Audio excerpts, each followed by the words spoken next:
நெய் இருக்கிறதுக்காண்டி 10 நாளாக பாலாடையை நான் ஸ்டோர் பண்ணி வச்சுட்டு வந்திருந்தேன். ஃப்ரிட்ஜில் தான் ஸ்டோர் பண்ணி வச்சுட்டு வந்திருந்தேன். நல்லா கெட்டியாக பால் காய வச்சு, எப்பயும் போல் பால் காய வச்சுட்டு அதில் பாலாடை வர்றதை எடுத்து நம்ம டெய்லி ஸ்டோர் பண்ணிக்கிட்டே வரணும். டெய்லி ஸ்டோர் பண்ணிக்கிட்டே வந்ததுக்கப்புறமா நம்ம நாளைக்கு நெய் உருக்க போகிறோம். நான் இன்றைக்கி நெய் உருக்கிறதுக்காண்டி நேற்று நைட்டு கொஞ்சம் தயிர் ஊற்றி வச்சுருந்து தயிர் எடுத்துக்கிட்டேன். தயிர் கொஞ்சம் ஊற்றிக்கிறணும். நெக்ஸ்ட்டு 4 வாட்டர் பாட்டிலில் தண்ணி எடுத்து வச்சுக்கிட்டேன். ஐஸ் வாட்டர் தான் நமக்கு ரொம்ப முக்கியம். அதனால ஐஸ் வாட்டரும் கூடயே ஐஸ் க்யூப்ஸும் போட்டுக்கிறேன். ஒரு மிக்ஸி ஜார், க்ளீனான ஒரு மிக்ஸி ஜார் எடுத்து அதில் பாலாடையும் போட்டுட்டு கூடயே கொஞ்சம் தயிரும் ஊற்றிட்டு நம்ம நல்லா கிரைண்ட் பண்ணணும். ஃபஸ்ட்டு டைம் கிரைண்ட் பண்ணும்போது அவ்வளோ நமக்கு பர்ஃபெக்டாக வராது. செகண்ட் டைம் கொஞ்சம் கெட்டியாக வரும். தேர்ட் டைம் நமக்கு வெண்ணெய் நல்லா பிரிஞ்சு வந்துடும்.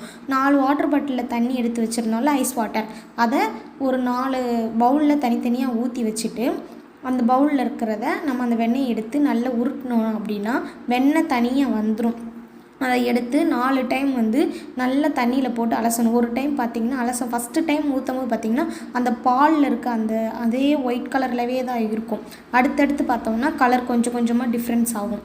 நல்ல க்ளீனாக வாட்ரு தனியாகவும் வெண்ணெய் தனியாகவும் இருக்கிற மாதிரி நம்ம பார்த்துக்கணும். அது கரெக்டாக க்ளீனாக வந்துருச்சு அப்படின்னா அது கரெக்டான கன்சிஸ்டன்சிக்கு வந்துருச்சுன்னு அர்த்தம். க்ளீன் ஆனதுக்கப்புறம் இன்னொன்று என்ன ரொம்ப முக்கியம்னா, அந்த வெண்ணெய் தண்ணியில் போட்டோம்னா, ஐஸ் வாட்டரில் போட்டோம்னா தனியாக மிதக்கணும். தண்ணிக்குள்ளே போயிட்டு மூழ்கக்கூடாது. நீங்கள் எடுத்து பார்த்தீங்கன்னா தனியாக இருக்கணும். தண்ணியில் போடும்போது நீட்டாக இருக்கும். அப்புறம் அதை நல்லா உதறிட்டு ஸ்டவ்வை ஆன் பண்ணிவிட்டு நல்லா ஒரு அடிகனமான பாத்திரத்தில் உருக்குனீங்க அப்படின்னா உள்ளே போட்டதுமே நல்ல இதாகும். இந்த நுரையெல்லாம் அடங்கினதுக்கு அப்புறமா நல்லா கிண்டிக்கிட்டே இருந்தீங்கன்னா நீங்கள் அப்படியே விட்டுருங்க. அதுவே சிம்மில் வச்சு விட்டுட்டிங்கன்னா நீட்டாகிடும். அந்த ஹீட் ஆனதுக்கப்புறம் ஒரு கைப்பிடி அளவுக்கு கருவேப்பிலை எடுத்து அதில் போட்டுருங்க. முருங்கை இலை இருந்துச்சுன்னா முருங்கை இலை போட்டுக்கோங்க. ரெண்டுமே ஆப்ஷனல் தான். முருங்கை இலை போட்டாலும் ஒன்று தான், கருவேப்பிலை இலை போட்டாலும் ஒன்று தான். அது நல்லா எல்லோ கலர், நல்லா எல்லோ கலராக நல்லா நெய் பிரிஞ்சு வந்துடும். வீட்லேயே நம்ம பண்ணலாம். எந்த இதுவுமே இல்லை. பாக்கெட் பால்னாலும் பண்ணலாம்.